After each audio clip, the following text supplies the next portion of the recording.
Oh, what is the upspeed, everybody? Welcome back to another episode of the GXHockeyCast. We're on episode 91, John Tavares of My Little Hockey Show, where once a week I go through all of the major news and what's happening in the NHL, mainly focusing in on the Toronto Maple Leafs and the Calgary Flames, because those are my two favorite teams, but I'll be talking about all 32 teams on this podcast. And what is on tap for today? Well, we'll be talking about some of the trades that weren't at the trade deadline. Want to discuss the ruthless aggressiveness of the Vegas Golden Knights as an organization. Probably going to throw in a little bit of a ref rant. And yeah, we're going to be talking about losing streaks, winning streaks, McKinnon's insane point streak. And yeah, let's just start with the trades that didn't happen at the deadline. So the big one that a lot of people are talking about, pretty well known at this point, is Boston Bruins goaltender Linus Ullmark. He shut down a trade that would have sent him to the Los Angeles Kings. So pretty interesting. Now, I didn't hear anything about what the return would have been for Ullmark coming out of Los Angeles. We look at Los Angeles, there's a lot of stuff there that they can give up. They have a good amount of forwards. Was there any possibility of Pierre-Luc Dubois getting sent over to Boston? We know Boston is looking for a top-notch center. Dubois has had a horrible start to his career with the Los Angeles Kings. He's got a huge contract signed now. And yeah, I think Los Angeles was kicking tires. I don't think they were actively shopping Dubois, but if someone's going to come to them with an offer, they better listen to it, because so far it's been an absolute disaster for Pierre-Luc Dubois. But the Bruins had a few things on the table that didn't go down. There's a lot of talk around like a 3-team deal between Boston, Vancouver, and some other team, probably Pittsburgh, probably someone with those big wingers, New Jersey and Toffoli. A lot of word that, maybe Lindholm goes to Boston, DeBrusk comes back to Vancouver, something like that. That doesn't go down, and we also get to see, Jeremy Swayman, the other goaltender in Boston, seem pretty amped about keeping Ullmark. They won a game this week, they celebrated, and you can visibly see Swayman saying, "You stayed," and yeah, they do their classic goalie hug. They're arguably the best goaltending tandem in the NHL right now, and probably Boston's biggest strength is their goaltending. They have an excellent goaltending tandem. It looks like Swayman has taken the net full-time this season, and, I know Bruins fans would have argued that they probably should have gave it to him last year as well, especially in the playoffs, but it's definitely a two-sided argument here. Some fans are like, I'm glad that Boston kept their strength, kept their tandem, because if Swayman goes down, then you don't have Ullmark anymore to back him up. More than likely, a goaltender would have came back if Ullmark was going to Los Angeles. Maybe they bring in Dave Riddick. He could be a solid backup goaltender. He's played pretty well with the Los Angeles Kings this season. So, again, I don't know what that deal was. All I know is that Ullmark shut a trade down. Going to LA, that would have been a huge addition for Los Angeles. Ullmark, one of the better goalies over the last few years. Even when he was in Buffalo playing for a shitty Buffalo Sabres team, he was playing good there too. So I would have to say at this point, it looks like Ullmark is a pretty legit starter in the NHL, and I think he would have done well with Los Angeles. They're still really not comfortable with their goaltending situation over there. No doubt. But then the other side of the argument of trading Ullmark is that you have a strengthened net. Swayman looks to be the 100% starter. He's probably going to be starting in the playoffs. He's been excellent for the Bruins this season. And yeah, they could have, used a strength that they have in the organization to address a weakness that they might have. Is that defense? Is that forwards? Obviously center. That is a location that the Bruins are, I wouldn't say at a desperate situation now. Coyle and Zaka have been fine stopgaps, but obviously they're not clear number one centers, and that's what the Bruins are after. So they hold on to Ullmark. Doesn't mean that he's going to be there forever. They could trade him in the offseason. Maybe New Jersey comes over has a little discussion with the Bruins about Allmark.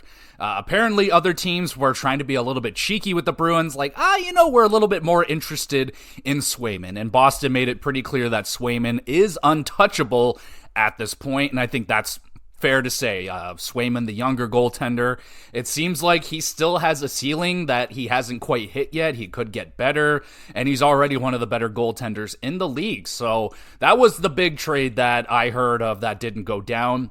But there's quite a few other names on the trade board list that didn't get moved. But before I go there, just a couple more notes on Boston that I gotta say.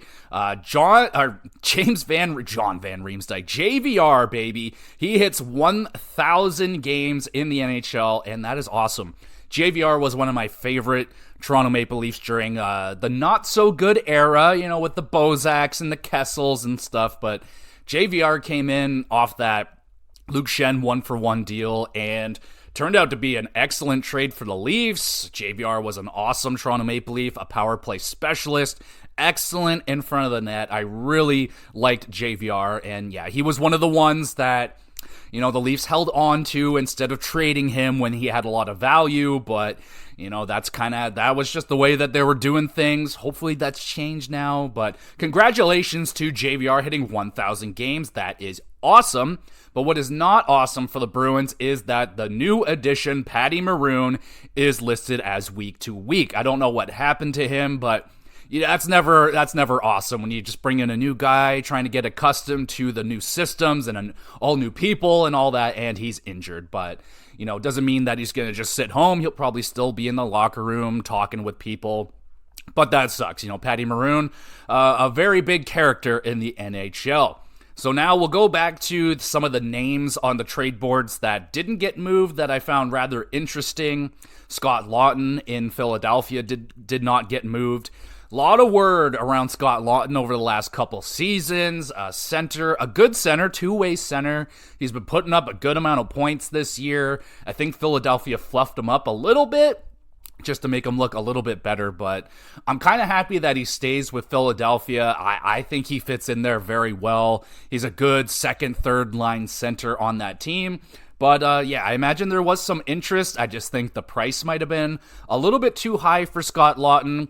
And all said and done, now that the deadline is over, it was definitely a buyer's market. Like, people were getting brought into their organization for pennies on the dollar, except for the Toronto Maple Leafs. They paid a fair, the standard price, I would say. But teams like Vegas, we'll get to Vegas, they definitely got some good bargain deals. Some other interesting names. Tyson Barrie out of Nashville. That was a really interesting one right there. And I was actually thinking, now that he didn't get moved, I was wondering if there could have been something there with the Toronto Maple Leafs. Tyson Barrie made it known earlier in the season that he wanted to get moved out of Nashville, wasn't getting the ice time that he was looking for, not putting up the points. And Nashville, I thought they were going to move him. I thought they were going to get rid of him, but maybe now that they're in a playoff spot, chasing down a playoff spot. They're in a playoff spot, I do believe. And yeah, maybe they just felt might be better to keep Barrie. I do believe he is that right-handed shot defenseman, which is a huge commodity in the NHL right now. Tons of teams looking for right-hand shot defensemen, especially Toronto Maple Leafs, which they did not get any.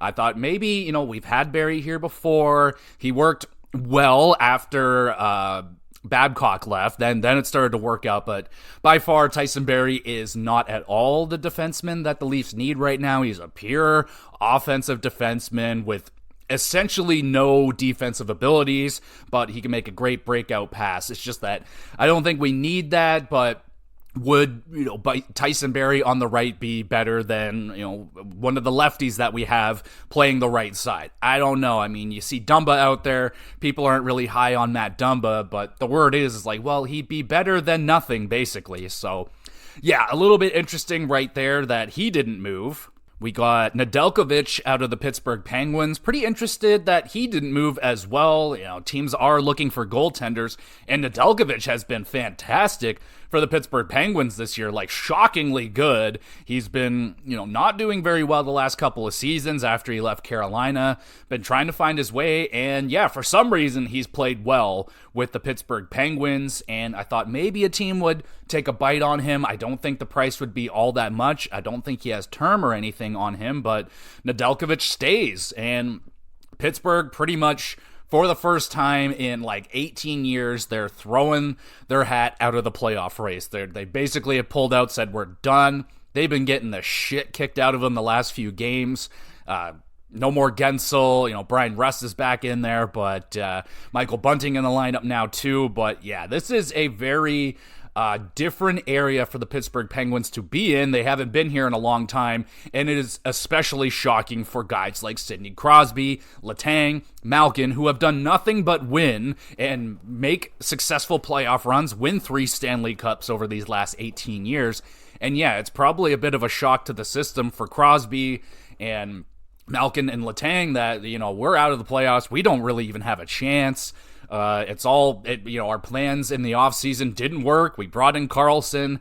Word that Carlson may be going back to the Senators this offseason. We'll have to wait and see on that one. That would be wild. But yeah, the other thing is, is Crosby ever going to go out of Pittsburgh? And it's a tough situation right there. It's a very tough one. I think it's all up to Sidney Crosby, but he has a tough decision ahead of him.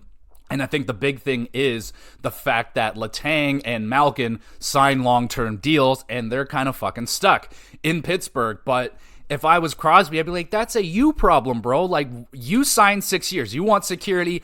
I want to win. And if Crosby wants to go win, sign a 1-2 year deal with Colorado, Montreal, and fucking try something, I would be all about it. Now, a lot of people would be upset because they're like, Crosby's only so many games away from, holding the record for most games played for one organization.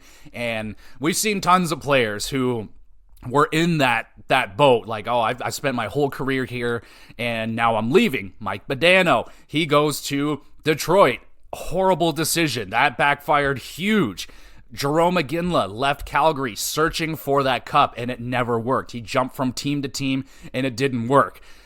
But then you got the other guys like Stevie Y and Lidstrom. They stayed as Detroit Red Wings their entire career, had tons of success. But I don't know, that kind of seems like a Detroit thing. Like, there's a lot of guys there in Detroit that stayed their whole entire career in Detroit. But if Crosby left and went to Montreal, went to Colorado, Montreal because that was his favorite team growing up, Colorado because his best buddy McKinnon is over there killing it, I would be all for it. I know Pittsburgh Penguins fans wouldn't like it. What the hell is your problem back there? Sorry, my cat is making a lot of loud meowing sounds while I'm recording. Very unprofessional.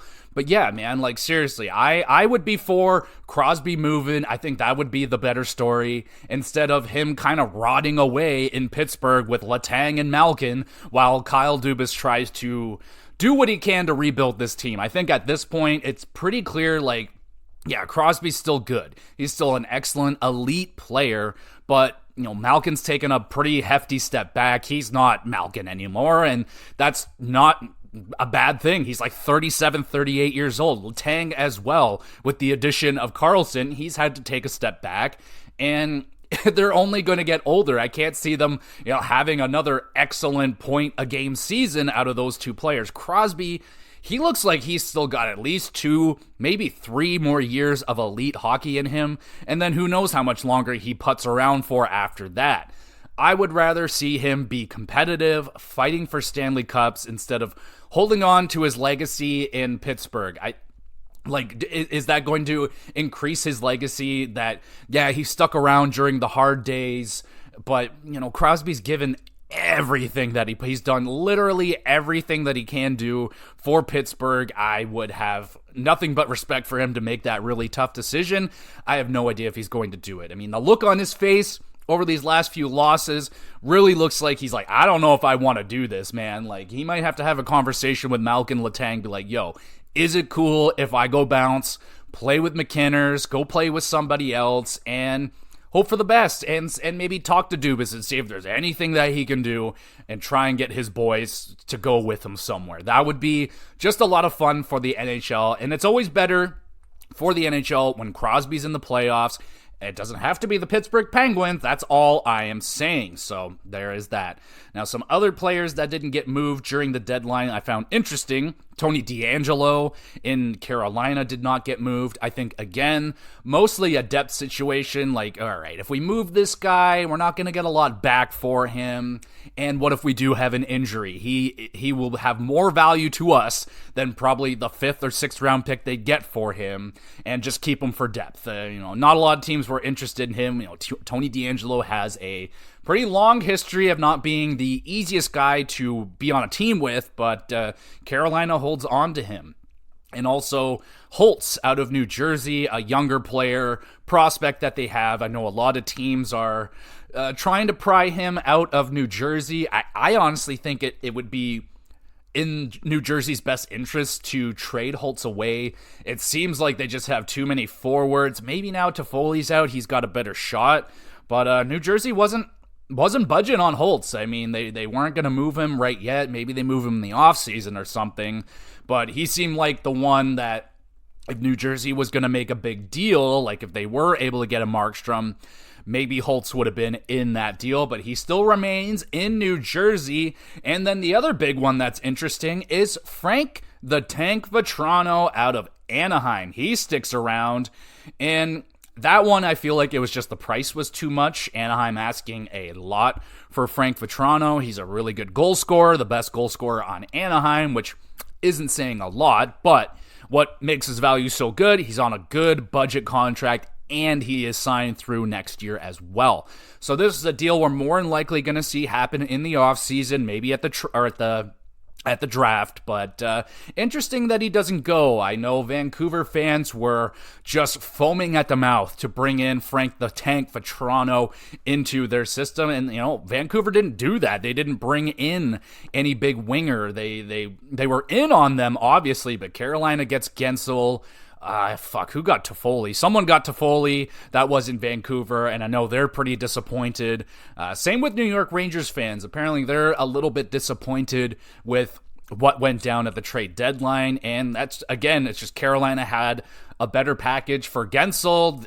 New York apparently was in on Gensel and Toffoli. They wanted to bring in more goal scoring for the team, but, they brought in Wenberg. I think that's a solid addition. They brought in another guy, I can't remember his name right now, but they did stuff. It's just that only one team can get Gensel, only one team can get Toffoli, and it wasn't the Rangers. And I guess I can also throw in Capo Caco is kind of an interesting trade piece that didn't get moved.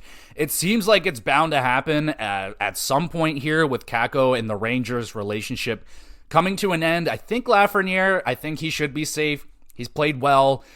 He still hasn't emerged as that first overall pick just yet, but he's been better than Caco, and Caco's just had pretty much an offensively non-existent season. He's not putting up points at all. He plays good, like he has a good two-way game to him from what I can tell, but yeah, man, at this point, it really seems like he needs a change of scenery. He needs a bigger role. He needs to be given the opportunity to see if he can do it and find the offense somewhere else.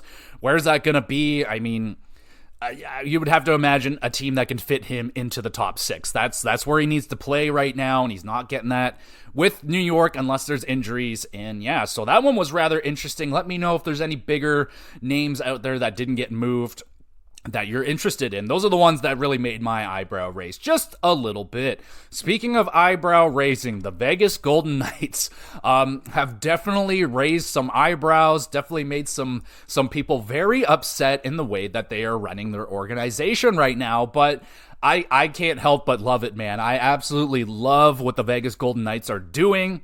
They're literally doing exactly what I do in the NHL GM mode video games. Like, I am a ruthless GM. I don't care who you are, what you've done for me. If I have to move you, I'm moving you. And I don't care if I'm uprooting your family. It's business, baby. It's business. It's not personal. And look at the success that Vegas has had. Look at the culture that they have made over the last 6-7 years in their existence. I mean, teams that have been around for 30 years can only dream of building a a fucking formula like this with Vegas. Like, the players know you're coming in here, you may be gone tomorrow, but you're coming here to have one of the best chances at the Stanley Cup. Vegas is Vegas through and through. If there's a big piece out there on the trade block, they're going after it. If there's something big in the offseason, they're going after it. And if they have to trade away their Conn Smythe winner, they're going to do it. And, it looks like Marchessault is probably going to get taken off this team in the offseason, even though he won the Conn Smythe for him last year. One of the, 2 remaining original misfit Golden Knights on the team, and I don't think they give a single shred of a shit about that kind of stuff. Like, if Marchessault's going to have to go, man. Like, he's at that age, 1 year left, he's going to want a lot of money, and Vegas won't pay him. Like, they just won't. They're going to Riley Smith him, they're going to send him off, they're going to let him walk, and they're going to be fine about it. Like, they're just ruthless. And I know everybody is pissed off about the LTIR situation, but that is not Vegas's fault. They're playing within the rules. They're not doing anything wrong. They're not doing anything that 12 other teams in the league are doing it too. The Leafs are doing it. Tampa's doing it. Fucking everyone's doing it. It's not against the rules. It's just a shitty league that has shitty rules around it, and teams are exploiting it, and some teams are doing it better than your team, and I think that's where a lot of the anger and jealousy is getting built up against the Vegas Golden Knights. Would I like my Toronto Maple Leafs to be this cutthroat? Would I have liked them to trade a JVR, Bozak, fucking all those guys, instead of holding on to them and letting them walk for nothing? I think they should have been cutthroat, laid down the fact that, hey, this team isn't good enough to win the playoffs. Let's cut bait, sell these guys off now while there's a ton of value, and we'll bring in assets and get better in a couple of years. And the Leafs just don't do that. They didn't pull the trigger at the trade deadline numerous times. They didn't pull the trigger last year on with the St. Louis deal. They didn't bring in Hagel when they had the opportunity to. And Vegas, they always get their guy. They did it again this trade deadline. They got Hanifin. They stole him away from Tampa Bay. They fucking grabbed up Mantha for pennies on the dollar, and they always do this. They brought in Jack Eichel last time. They brought in Mark Stone. They brought in Pietrangelo, and they just have an excellent system. Their scouting is top-notch. They know exactly what guys are going that they can pluck from another organization and plop them into their organization, and that guy is going to fit perfectly. I think the additions of Mark Stone and Pietrangelo were amazing. Absolutely amazing. And that's the kind of moves that have won them Stanley Cups, and they're cutthroat about it. If I got to trade away my first, absolutely. Prospects, forget about it. We don't need them. We trade off every prospect. And yes, some of them have come back to bite them. Suzuki has become an excellent forward, but they won a cup, so who gives a shit? Their shit works. And that's a big argument that people are having with the Toronto Maple Leafs right now and their prospects.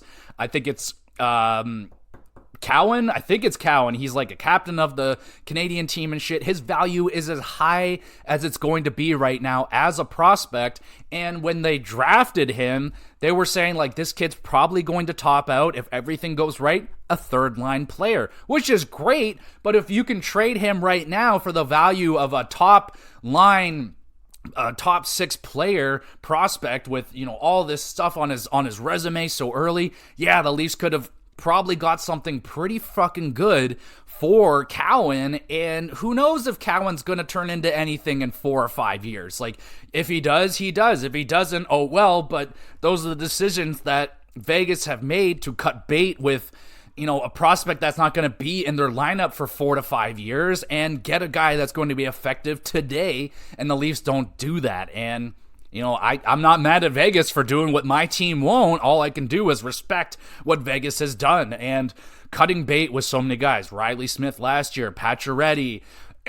Did they have Erik Karlsson? No, but it doesn't matter. That's just how Vegas is, and I love what they're doing as an organization. They're absolutely cutthroat. They're unapologetic, and they're probably the most hated team in the league right now because they're making all the other GMs look like fucking useless bums compared to what Vegas is doing with their organization. It's extremely impressive, and I love it. I mean, I've always wondered what the reaction would be like when I'm playing GM mode, like, I just traded away my, 5 years in a row top goal scorer, and I traded him away for a prospect that's making league minimum because I just traded out all that money and got an equally good player that's making no money. So I would do that all the time. And I was always curious, like, I wonder what kind of articles would get written about me if I was the GM doing these kind of moves. And I could sit here and look at what's happening with Vegas. And yeah, I would probably get torn to pieces by my fan base for trading away all their favorite players. But I think we're starting to see a bit of a shift. Like, we're not going to get to NBA levels overnight where guys are getting traded all the fucking time. Superstars are going all over the place on a regular basis, flipping teams. There's so rare, like, it's so rare for a no trade clause to happen in the NBA. I think one guy has it right now, and in the NHL, it's like as common as anything. Like, it's as common as a hockey puck on the ice. Like, everybody gets a no trade clause. Like, you get one. It's crazy, man. It's absolutely crazy, but I love what Vegas is doing. I absolutely love it. And, people are all upset about them, but they're not even in a great position right now. Yes, they had an excellent start to the season, but they've been one of the worst teams for a while, man. They've been sub 500 since like December or something. They're not playing well. And I know people think that they're cheating and, they're putting Mark Stone on LTIR at the exact right time, but at this point in the season, where they are in the standings and other teams chasing them and looking good, I think they would prefer to have Mark Stone in their lineup. I think they would prefer to have their best players in the lineup, and when they're not, they're going to go out and do everything that they can. It's like, we have this opportunity. Mark Stone's salary cap is off the books, and we can bring in these guys. On top of that, Vegas still has their first round pick. Like, they're the greatest. They're the fucking greatest, man. They literally made every other team in the league look like they're playing in preschool, and Vegas is the teacher, baby. Vegas is the teacher, and they're just, making everybody's deals look pathetic compared to what Vegas did, and I'm happy about that. I'm fine with it, but it's not a guarantee that they make the playoffs. If they miss the playoffs this year, it's going to be a fucking disaster for the organization, and everyone's going to laugh at them. Everyone's going to get on the fuck you Vegas train. You did this, you did that, and it blew up in your face, blah, blah, blah, blah. That would be fine. Hannafin's not guaranteed to re-sign with them. He could walk. And, thankfully they didn't pay the sun and the moon for him, but he doesn't sound like he's all in on Vegas. But if Hannafin has a nice playoff run and gets shown how awesome Vegas can be, maybe he stays, and he's probably going to sign for a really nice bargain. You know what I'm saying? No taxes in Vegas. It's crazy, man. They absolutely have done a phenomenal job, but it ain't over yet, man. They still got to get into the playoffs, and we'll keep our eyes on Vegas and see how that goes. So I brought up the LTIR situation. So let's have that conversation right now, because GMs are getting upset about it, but there is literally nothing that can be done about it until the next CBA. The next bargaining agreement is up, and I think we're a few years away from that, but it already sounds like they're playing with some ideas, and the idea that's getting floated around right now, let's use Mark Stone as the example. So Mark Stone put on the LTIR, and their expectation is that Mark Stone is more than likely going to show up for game 1 of the playoffs. So GMs are talking, they want to try and mitigate this. So if you're on the long-term injured reserve list heading into the playoffs, then the idea is that maybe you should miss a few playoff games before you are allowed to be cleared, because the big argument is, so you're not cleared to play for game 82, but 3 days later for game 1 of the playoffs, you're fucking good to go.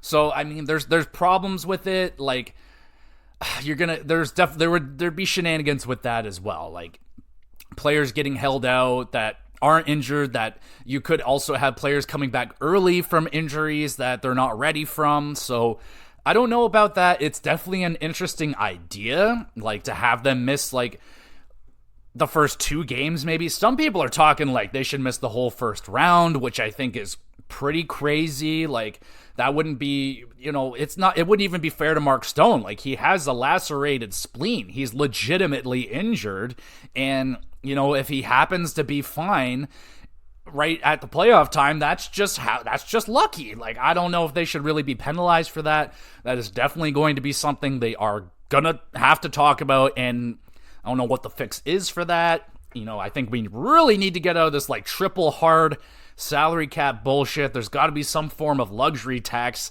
that these teams can use, and I don't think there would be any a bad thing about that. You're bringing in more money from the teams that have the money to spend it. If they want to spend it, let them spend it. It doesn't always make them win. Look at the Toronto Maple Leafs for like 40 years there. They tried to buy Stanley Cups and it never went. It never worked. Ever. So, I don't know what the solution to that is, this long-term injury reserve salary cap situation. I don't know what they're going to do to get around that. There's probably going to be some form of penalty that's going to hurt your playoff run put into place, but curious to hear if any of y'all have some interesting ideas at how the NHL might be able to work around this long-term injury reserve playoff situation. I mean, I don't think it's that bad right now, honestly, because so many teams are doing it. The Leafs are like $16 million over the salary cap. Vegas is over. Like, everyone's over, man. Like, we're just going to have to wait over the next couple of years when this salary cap starts to explode. It's supposed to go up big numbers over the next few years. So that can help out a little bit. But yeah, it's definitely been lean for the last couple of years with the salary cap staying stagnant. So yeah, it's been a grind for teams to get through it. But yeah, I feel like at this point, they're definitely going to be changing the rules on this long-term injury reserve thing at some point. And speaking of rules, I think it's time we have a little bit of our annual referee rant. So we'll kind of start with the story of Philadelphia and John Tortorella and the big situation that happened here. So John Tortorella ends up getting thrown out of the game during, I think they were playing Tampa. I don't know who they were playing, but all I know is that they were celebrating the 2004 Tampa Bay Cup win, and they had a lot of the guys there, and John Tortorella fucking blowing up and melting down and having a big old explosion, and the guys up there from the 04 team just laughing their asses off. It's like, John Tortorella has never changed. That's our guy right there. But John Tortorella kicked out of the game, and I guess the big problem was he wouldn't leave the bench. So he got in big trouble for that. Didn't leave the bench, and yeah, he got fined $50,000, and he got suspended 2 games. So yeah, that's pretty big, man. That's a hefty fine. It's a lot more than you'll ever see a player pay. The maximum fine for a player is $5,000. And yeah, Tortorella getting dinged with $50,000. The Philadelphia owner, they already came out and said, we're gonna pay for that. We respect what John Tortorella did and all this shit. And we don't know what Tortorella said to the referees. From what it sounds like, it was a younger referee that maybe bit off a little bit more than he can chew, or maybe made a wrong decision, started getting into it with John Tortorella, who is a legend at arguing and screaming and yelling, and Wes McCauley came over, kind of pulled the referee out of there, and this just goes down to the annual ref rant. So Tortorella getting fucked over. I don't think that 2-game suspension, like, I know this year the referees, especially lately, like, there's been fines getting tossed out. I think Granato and Buffalo got fined, maybe suspended. Sheldon Keefe got fined, maybe suspended. I don't know, but that's been happening more and more. They're starting to punish the coaches that are yelling at the referees for fucking up. And this brings out the question as to, why are the referees not held accountable for anything? Why can't we talk to them? Why can't we have explanations? And that's what made the situation even worse, because McCauley pulled the referee out and then they wouldn't talk. They wouldn't go over and talk to Tortorella, like, nope, he's freaking out. I'm staying the fuck away from him, and I'm not going to tell him why I'm throwing him out. And that's the problem across the board. Yes, sometimes the referees go over and explain to the coaches what's going on. All right, I pulled this guy out because of this. He did that. He said this. He did that. All right.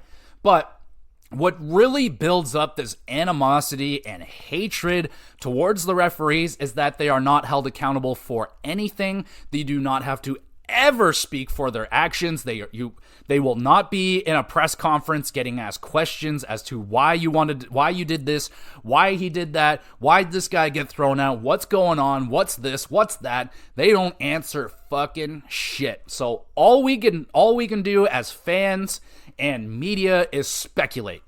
Oh, this referee's got it out for this guy. Oh, that referee's got it out for this guy. And then these emails started coming out, and they started getting read again on podcasts. Like they had, oh fuck, I don't know his name, something Campbell, Colin Campbell or whatever. He's in the player program or something, but he has a son that played for the Bruins, and they found an email that had him saying hey, the referees are picking on my kid, stop picking on my kid. And that's just a huge red flag. And what would you call that? A breach of let's just say confidence. You shake the confidence in everybody when the leader of the referees is saying, hey, you're picking on my kid too much and I want you to treat him better. So clearly, and this man is still in this position, he's been in this position for over a decade, and he's corrupt as fuck. He's playing favorites with teams and players, and there's proof of this. There's a written track record of him doing this kind of stuff over and over again. And that just really upsets people, guys like me, Toronto Maple Leafs fans, when you have players that played for the Bruins getting special treatment, and you start to put the pieces together the Bruins get an awful lot of special treatment when it comes to refereeing in the playoffs and just all the time in general. So, yeah, we got a huge problem in the NHL when it comes to referees, the people in charge of the referees, the rules. There's a ton of problems with this league that they don't really give a shit about. And, they're protecting the referees. I get it. They're already having trouble having people wanting to be a referee because it's an incredibly difficult job, and it is beyond thankless. All you do is get ridiculed for doing the wrong things. You never get praised for the good things that you've done throughout the game. But, I'm of the mind, get rid of them, get rid of the linesmen, have technology in the ice and the pucks so we can get rid of these offside reviews that are pointless and dumb as fuck. We can just get rid of stuff, and this is something that's not going to happen overnight. It's not going to get fixed quickly. These are things that they're very slow with, especially rule changes. We're going to test it for a few years and see if it's okay, see how many people get upset. And it's no, dude, you got to rip the Band-Aid off, just fucking change it, and people will adjust. They always adjust. They've done this before in the NHL. They change the rules, and yeah, it's a big adjustment period, but they adjust, and you just got to get through the little few weeks of complaining, which they just can't apparently. Anyway, yeah, so the NHL is pretty freaking corrupt from top to bottom. The referees are terrible, but that's with any league. Refereeing in the NHL isn't even the worst refereeing in sports, like baseball, basketball, football. Way worse than hockey, but it's still really, really bad in the NHL, and it would be a lot better. I know there's some referees that would be willing to get in front of the press and explain what happened. I think Wes McCauley would be fine with that. I think he would want to do that, so I could put my little funny personality out there in the world because I'm so funny, but yeah, man, I'm never going to be a fan of the refereeing in this league, and it's only getting worse now that these leaked emails are coming out, and it just shows how corrupted the guys in charge are of this league. So that's just not good, man, just not good. Speaking of not good, the Detroit Red Wings are in trouble. So they have fallen victim to the thing that I've warned of before. When you go on a winning streak, you gotta watch out for that losing streak, and that's exactly what Detroit has done with themselves. So they had a 1, 2, 3, 4, 5, 6 game winning streak, and they have now blown that, completely wiped that off, and they follow that up with a 6-game losing streak that they are still currently on. So not good, man. They lost 5-3, 4-0, 7-2, 4-0 again, 5-3, and 7-3 by the Buffalo Sabres. So yeah, this is bad. Not long ago, during that winning streak, it looked like Detroit was well on their way to the playoffs, and now they have fallen out of the wild card race. New York Islanders, who are they were on a winning streak, they passed them. And is this too late for Detroit now? Now you're in a very bad position, ice cold, losing streak. Your best player is out with injury, Dylan Larkin, and you can't buy a save right now. Goal scoring is drying up, and is this it for Detroit's year, man? Like this losing streak at this point, the Islanders are taking off. Tampa Bay's getting it, kind of going. Philadelphia, even though they sold kind of at the deadline, they're still in there. Carolina and New York, they're pretty much untouchable. This is bad for Detroit, man. This is really bad. I don't know. This could be the end of their playoff run. Like, they're still tied with the Islanders, 72 points. Islanders have one game in hand, so Detroit can save this, but they got to get out of this tailspin immediately, like now. So I don't know obviously not having Dylan Larkin in the lineup is a big loss for them, and it's showing on the ice right now. But holy shit, man, this is alarming. Like, that's how fast it can happen in the NHL, man. I swear, last week, podcasts were like, oh, Detroit, guaranteed, we're going to the playoffs, going to be amazing. Oh, Detroit's not a team you want to see in the first round. They could fuck you up. And now, everyone's like, oh, they fucking suck. They're not going to make it again. Like, oh my goodness, that's just how the league goes. But it's a tight race, man. It's still a really tight race. Tampa Bay still doesn't look like Tampa Bay right now. You know, they didn't get Hanifin. That clearly upset them. They really, really wanted him. And the Islanders right now look like they have found it. They just went on their own, I think, 6-game winning streak. Looking really good, man. Sorokin starting to look like Sorokin again, winning games for the Islanders, not by himself, but he's a huge reason why they're winning right now. And again, like Detroit, now that you just lost your first game after your winning streak, you don't go in a tailspin, win your next game, beat the Buffalo Sabres, and get the hell back in the winning column. Now, I don't really give a shit out of those three teams there that make it, Tampa, Islanders, Detroit. Detroit, I would be the most excited for because they haven't been there in so long. The Islanders, it'd be kind of neat to see Patrick Waugh in there. That would be fun. And Tampa's Tampa. I'm terrified of Tampa. I don't want the Leafs to have anything to do with the Tampa Bay Lightning. And, for the Leafs, they're already fucked. There's no good first-round matchup for them unless, people are saying the Rangers could be a good one, but how are you gonna pull the Rangers? You're gonna have to fall down to the second wild card. I don't know if Toronto's going to be willing to do that. Their best, I don't know. None of these teams really are a team I want Toronto to play. So, I don't know. But not good for Detroit right here. Looking good for the Islanders. Islanders right now, we'll keep an eye on them. They're looking really good. Washington looks like they're done. Buffalo's done. New Jersey's done. Speaking of New Jersey, why? Just why did it take them so long to get a goaltender? They do it now, but it's way too late now. You got Jake Allen, but why didn't you get Jake Allen earlier? Why didn't you, if they just pulled the trigger on Markstrom when they had the chance to before Calgary decided, we're going to change our minds. I don't know, man. I know that the market for goalies was really high. The prices were pretty high, and New Jersey didn't want to pay it. I feel like a lot of teams were asking for Holtz, and apparently, from what I'm hearing, New Jersey was in on. They were asking about every goaltender in the league. They went at Gibson early in the season to see if he would be a fit.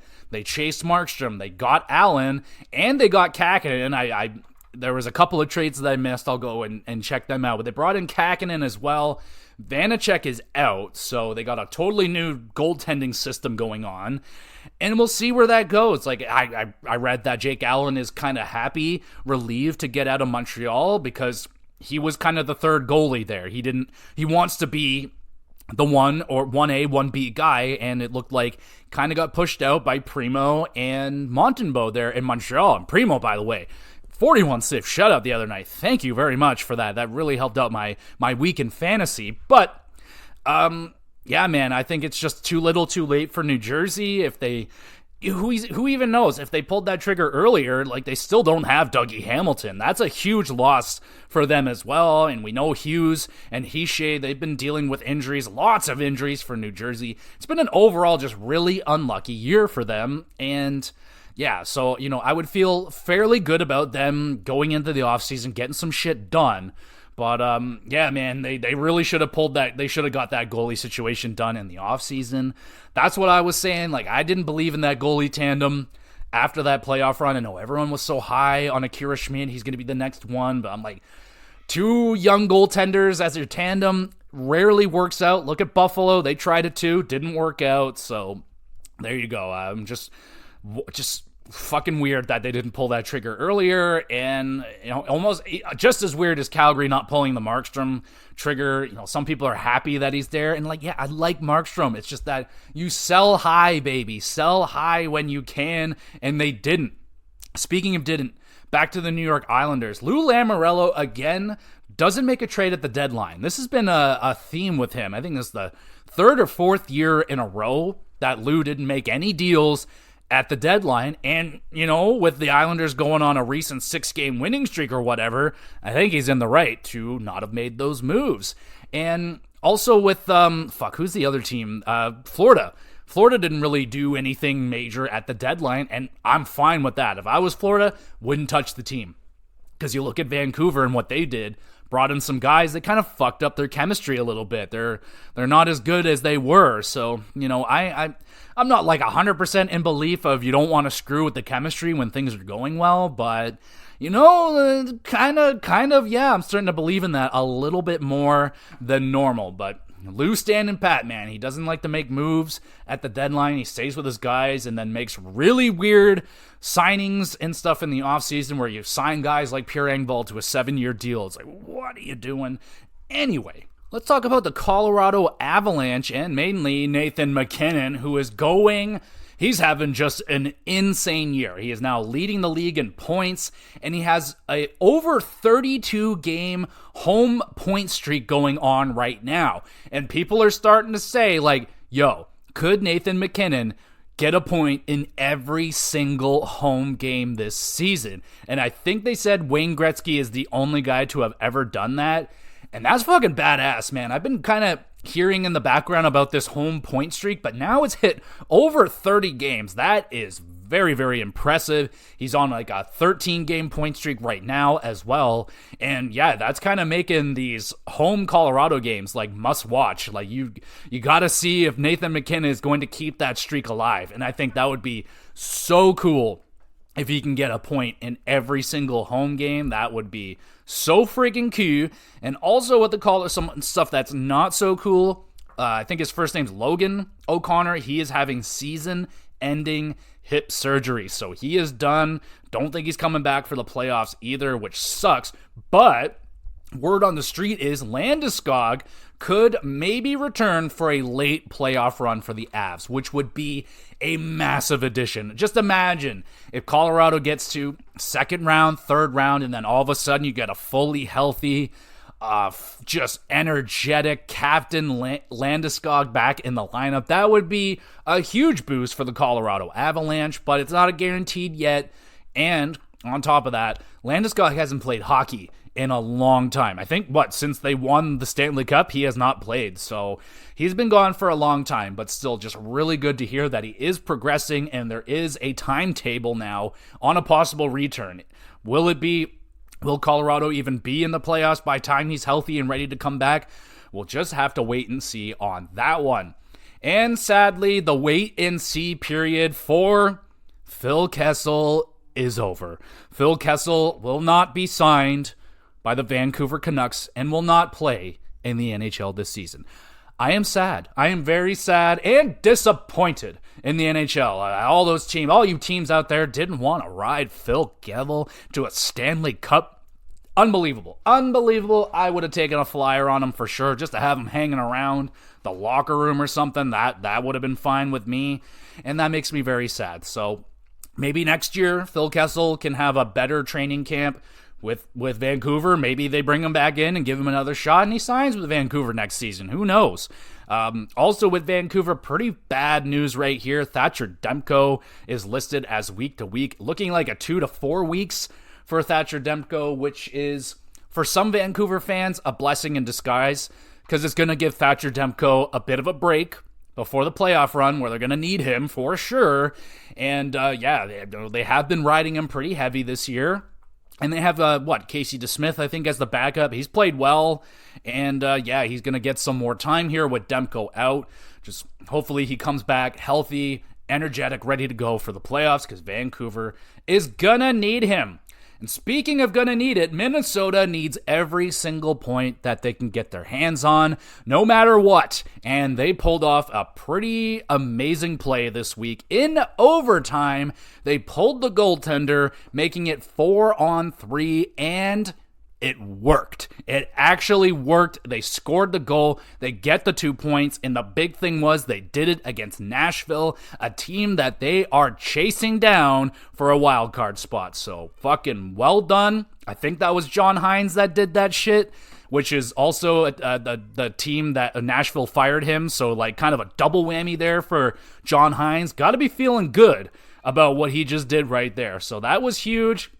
Are we going to start seeing that shit more often? I mean, that was some Patrick Waugh shit right there. Like, Patrick Waugh would pull the goaltender with like 10 minutes left in the game.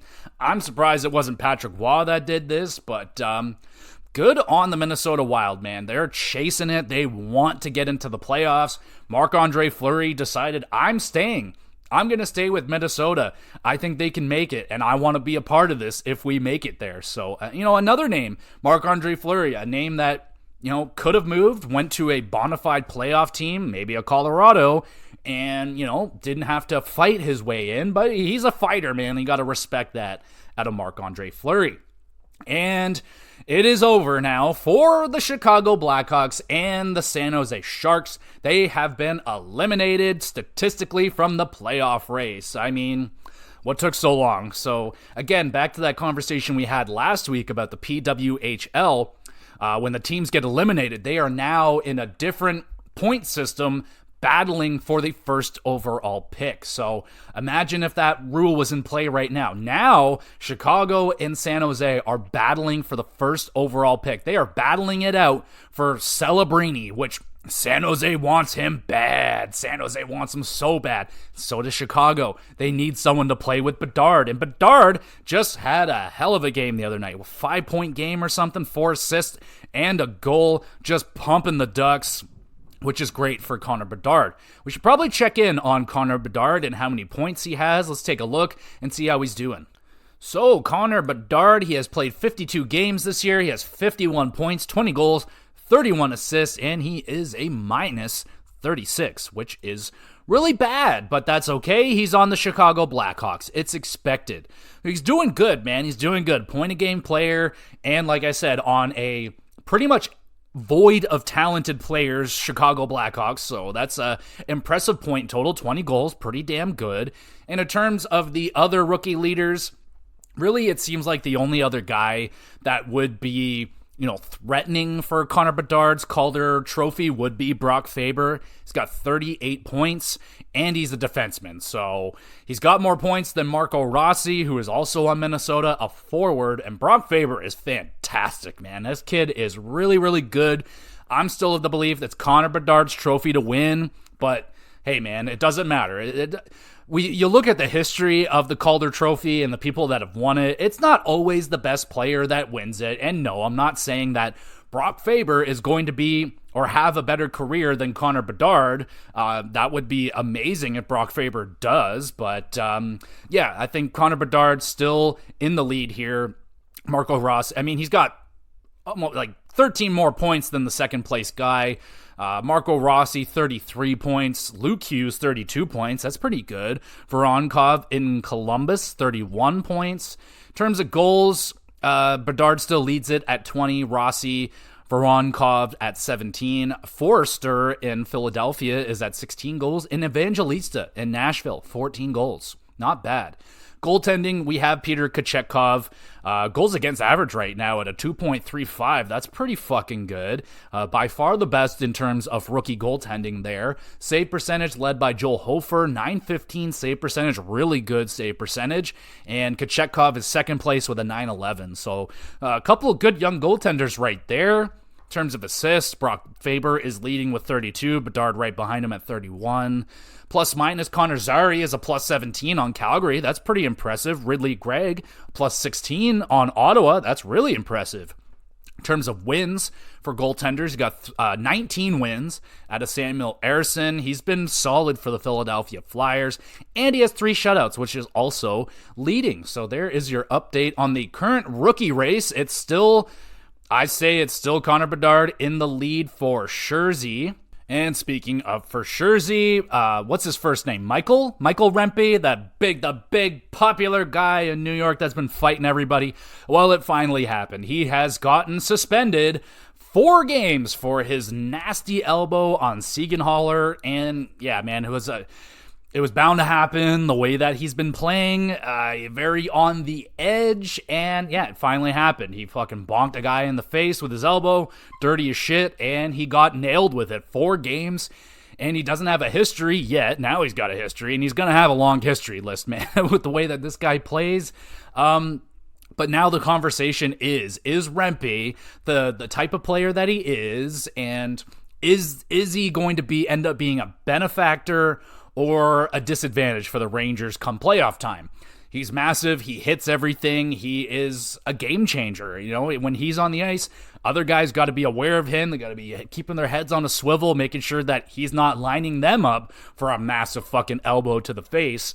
And obviously, we know this guy can fight. He chucked them with all the heavy hitters in the league right now. He is definitely probably already top 5 toughest guy in the league, arguably. I don't know, but yeah, he's definitely going to have these things happen in his career if he continues the way that he's playing. He's going to have ugly hits. He's probably going to have a handful of hits that are, maybe not necessarily his fault, maybe more his height's fault, because he's a very tall guy. Sometimes people are just going to kind of run their heads into him, and yeah, that happens, but this one was clearly his fault. It was just dirty as fuck, and he got dinged for it really big. 4 games is a lot. I don't think Rangers are going to miss him too much, and they're okay in playoffs and everything, but yeah, it's going to be interesting, man. And when you already have a guy like Jacob Trouba on the Rangers, who is a very controversial player, Rangers might be a bit of an issue to deal with in the playoffs. I know not overall, they're not the toughest team. They don't have a ton of size and snot, if you will, on that team, but Rempe is definitely a guy you don't want to have to deal with on a 7-game series basis. So we'll see how it goes right there, but there is his first suspension. And we'll go over and clean up those few little trades that went down after the trade deadline. So San Jose acquires Vitek Vanacek and a 7th-round pick in 2025, and New Jersey acquires Kaapo Kähkönen. So Kähkönen, an okay goalie playing on a horrible team, so we'll see how that goes. And now San Jose has completed the addition of the old New Jersey goaltending system. Blackwood and Vanacek now a part of their team. Don't expect Vanacek to be very good. Don't even know if he's going to get re-signed or if anyone's going to re-sign this guy after the last couple of years he's had in the NHL. Well, we'll see how it goes for him in San Jose. They also did another trade. We got San Jose acquires Devin Cooley from the Buffalo Sabres for a 7th-round pick. That's a small trade. Don't know anything about that guy. So there you go. Montreal also acquired Arnaud Durando, and the Devils acquire Nathan Legari. So there you go. Those are the other little trades that went down after the trade deadline. A couple of signings as well to check up in. I'll also throw out that I think it was Lagesson got claimed on waivers from the Leafs, which is unfortunate because even though he was a left shot defenseman, he did play on the right side. So there is that. Unfortunate that the Leafs lost him, but they did re-sign Bobby McMann to a 2-year extension, $1.35 million per year for the 27-year-old forward. Well, if Bobby McMann can continue to harness his bit of a scoring touch that he's developed over this last year, that's a bargain of a contract, but that could easily become a contract that is like, oh, what were we doing signing him to over $1 million? We'll have to wait and see. We got a Kessel was signed this week, but it was not Phil Kessel. It's Matthew Kessel. Gets a 2-year extension with the Blues, $800,000 for the 23-year-old defenseman. Not bad. Brendan Lemieux signs a 1-year extension with the Hurricanes for league minimum. Langdon Slaggert, 2-year entry-level deal contract. Congratulations. And I think that's pretty much all of those. So there you go. I think that's everything that I want to talk about this week. There's no real Leaf games because they had their, 5-day little break there. I sadly didn't watch the Montreal and Leaf versus the Leafs on the weekend. Again, my wife and I just so addicted to Survivor, I completely forgot about the game. So that's just kind of the boat I am in right now. But I am craving some Leaf hockey, and in terms of the Calgary Flames, have been getting their shit kicked in over the last few games. Absolutely getting dusted. Let's see, what were those scores the last couple games here? 5-1 thumping from Florida. 7-2 thumping from Carolina, and then a 6-2 thumping from Colorado. Are you guys sure you didn't want to trade away Markstrom? Well, I'm not the fucking GM, so who knows? But yeah, I'm not satisfied with the job that Calgary did in the trade deadline. I thought they did okay, but they could have done better, and I'm not impressed that they kept Markstrom. And look at their positioning now in the wild card. Seattle's past them, St. Louis passed them, Minnesota passed them. So yeah, their playoff shot is it's over. It's fucking over. They're 10 points behind the second wild card, which is Vegas right now, but in Minnesota, they have quite a climb as well. It is going to be a tough climb. If anyone's going to knock out Vegas or Nashville in that second wild card, it's going to be tough, man. Minnesota, 6 points behind. St. Louis, 8 points behind. Seattle, there's no way. I don't think Calgary, Seattle, even St. Louis at this point have no chance. But Minnesota, they have a chance, an outside chance, but but with Vegas's most recent additions, they've won their last 2 games in a row. So I don't know, man. It's going to be really, really tough for Minnesota. We'll see if they're able to pull it out. But yeah, I think that's everything I want to talk about this week, everybody. Thank you so much for listening. Y'all are awesome. You want to be even more awesome, though? Make sure you're hitting that little bell and rating the podcast, reviewing it, doing whatever you got to do to help the little guy out over here.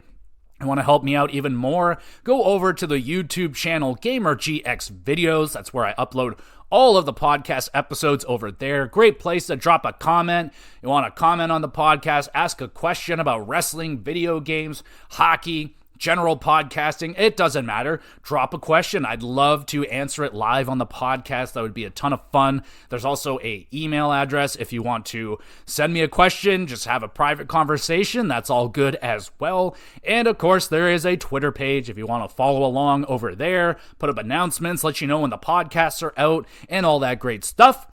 In terms of what I got planned for the rest of the week, going to be doing a PlayStation 1 retrospective. Going to talk about all the games that I grew up playing when I was a little boy. And boy, there's a lot of bad games on that list. So I'm going to be going through a big old list of games, talking about old PlayStation 1 games that I grew up with. That should be a ton of fun.